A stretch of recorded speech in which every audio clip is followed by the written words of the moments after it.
गरीबी से बड़ा कोई अभिशाप नहीं है। मैं व्यास पीठ से प्रार्थना करता हूं, गोविंद किसी को कुछ बनाना या मत बनाना, किसी को गरीब मत बनाना। और आज भी हमारे भारत देश में हजारों लोग भूखे सोते हैं। आज भी बेचारे भूखे सोते हैं। हमारे देश में आज भी भूखे सोते हैं। श्रीमान, हमारा निजी अनुभव है, हम किसी की बात नहीं कहते, हमारा निजी अनुभव है कि जब 2 रुपया ना हो ना तो कोई पूछता नहीं है, और कोई उधार नहीं देता। इसलिए नहीं देता क्योंकि ये चुका नहीं पाएगा।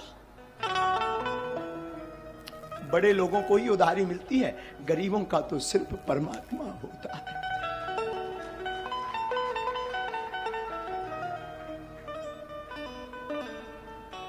आचार्य महोदय, जब हम अपने गांव में रहा करते थे तो हम अपने गांव में भीख मांगते थे। 8 साल तक हमने भीख मांगी। और एक बार की घटना बहुत झंझोर थी, चूंकि पर वो रह नहीं पाते हम उसे कहे बिना। बचपन में हमारी अवस्था जब 9 साल की थी तो हमें वृंदावन जाना था पढ़ने के लिए। हमारे पिताजी कुछ करते नहीं थे, गांव के हम ब्राह्मण थे, तो भीख मांग करके हम अपना जीवन चलाते थे पूरे परिवार का। और वृंदावन जाने के लिए हमारे पास उस वक्त 1000 रुपए किराया ना रहे।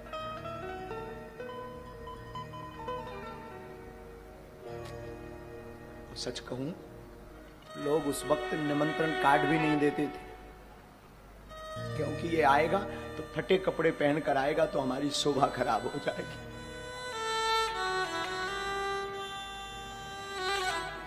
श्रीमान, 2000 रुपया किराया नहीं मिला था हमें वृंदावन जाने के लिए, क्योंकि लोग इसलिए नहीं देते थे क्योंकि ये चुका नहीं पाएंगे।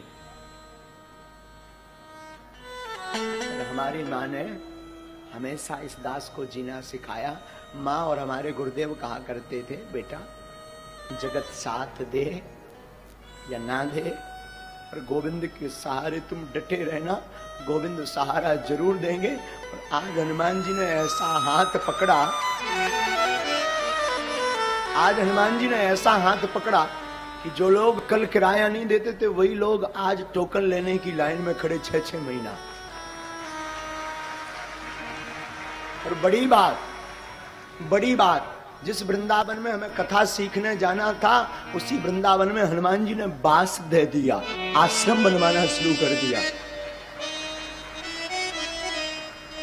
मैं व्यासपीठ से प्रार्थना करूं, तुम बड़े आदमी के घर पर जा पाना या मत जा पाना, पर जिसका कोई ना हो, अगर उसके घर पर दिवाली हो, महोत्सव हो, शादी हो, दुख हो, तो मेरी प्रार्थना है उसके घर तुम जरूर जाना।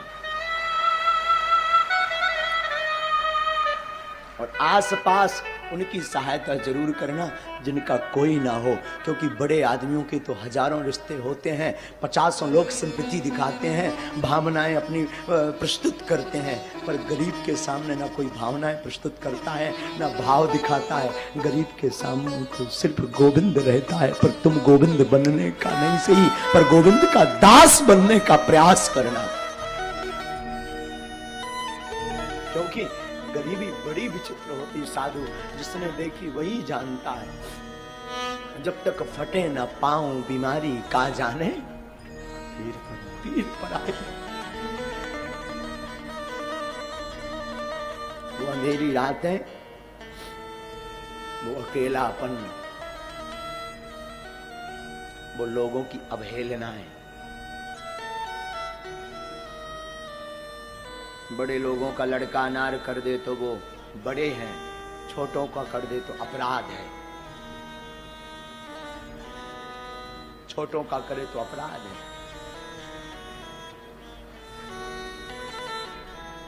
बड़े लोग फटे कपड़े पहने तो ये फैशन, गरीब पहने तो औकात।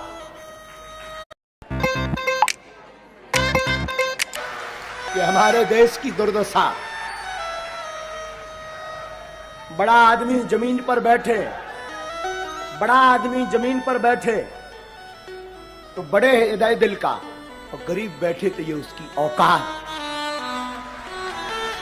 तो द्विपक्षीय हमारा देश है, द्विपक्षीय, तो द्विपक्षीय हमारा देश है। इसलिए बागेश्वर धाम की व्यासपीठ को हमने इसीलिए सिर्फ और सिर्फ उनके लिए खोल रखा जिसका कोई नहीं है।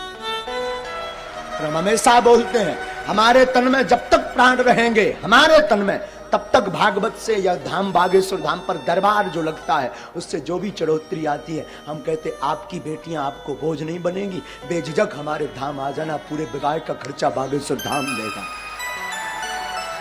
तो कोई सहारा दे या ना दे, तुम आ जाना बेझिझक। हमारे हनुमान जी बाप का घर है बागेश्वर धाम, बेझिझक आना। हमारी लोगों को भले ही बुरा लगता हमारा स्वभाव, कई लोगों को, इसलिए चाहे बड़ा आवे चाहे छोटा, लोगों को लगता हो, भगवान जाने, कई लोग बुरा भी मानते, चाहे बड़ा आवे चाहे छोटा, हमारी नजर में सब हनुमान जी के भगत हैं।